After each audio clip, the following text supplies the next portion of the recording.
Tell us what you're speaking about. Well, I have two presentations. The first presentation is actually on To the Stars and Tom DeLonge.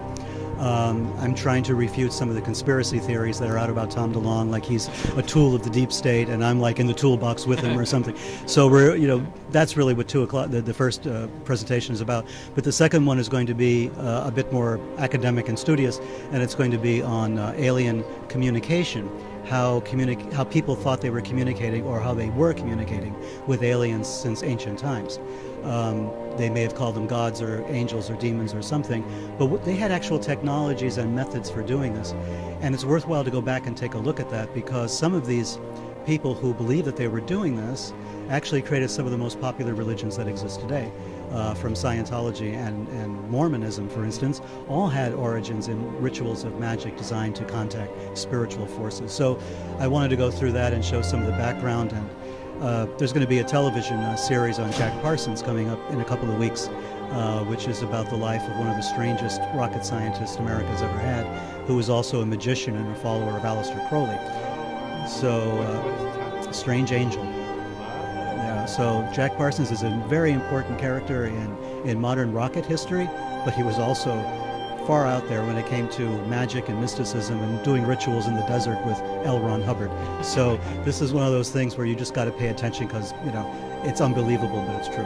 Now, I think most secret societies and occults, they always have some sort of UFO impact or paranormal. How do you feel that most of these occults come to the beginning stages of it? Is it just people, the knowledge that they want from the unknown, or how do you feel that they begin? I'll give you an example of Mormonism, for instance. Joseph Smith started by using magical rituals at night in upstate New York to find treasure. And it was treasure seeking that he was famous for. So he was out there like on specific nights of the year trying to conjure a spirit to tell him where the buried treasure was. And what happened instead was this spirit eventually showed up and said, "You're going to write the Book of Mormon, here's the golden plates," right? And he created a religion out of all of that. So these things happen. People who are moved to try to penetrate into the unknown using rituals, not afraid to try it just to see what happens.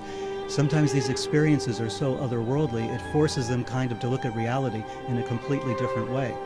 And they readjust their thinking and they start pursuing that. So they want to see more spirits, and they want to do more rituals, and they want to get greater contact. And eventually you get, either cults derive out of that, or you get religions deriving out of that. Not much difference between the two. And the UFO thing is always there. I mean, Mormons believe that when they die and they're good, they're going to get a planet. Scientologists think that they came from another planet, the planet Xenu, when they came to the world, as disembodied souls. So there's always this extraterrestrial component, always hidden behind there somewhere. In the Bible, Ezekiel, has this bizarre vision of this thing that comes out of the sky, that he can't explain, and he has a very hard time describing it. We don't understand what he's talking about. There's this UFO component everywhere. Well, even in Nazi Germany with Hitler, wasn't he pretty obsessed with trying to find technology of ufology or UFOs? Well, his people were, for sure. The SS was. I mean, the SS believed everything. Whatever you had, they believed it. So the SS had a division called the Ahnenerbe, which was their occult research bureau. And anybody who had some kind of weird occult idea was welcome in there. And they had, the ability to spend money to find out about it, to hire personnel, even concentration camp prisoners, and assign them to work trying to get this information. So, I mean, this was a government that believed in magic and occultism and went right to the mats on this thing as far as they could possibly go. And that involved murder and all the rest of it. So people were getting killed in the process, and they didn't care. They wanted that information.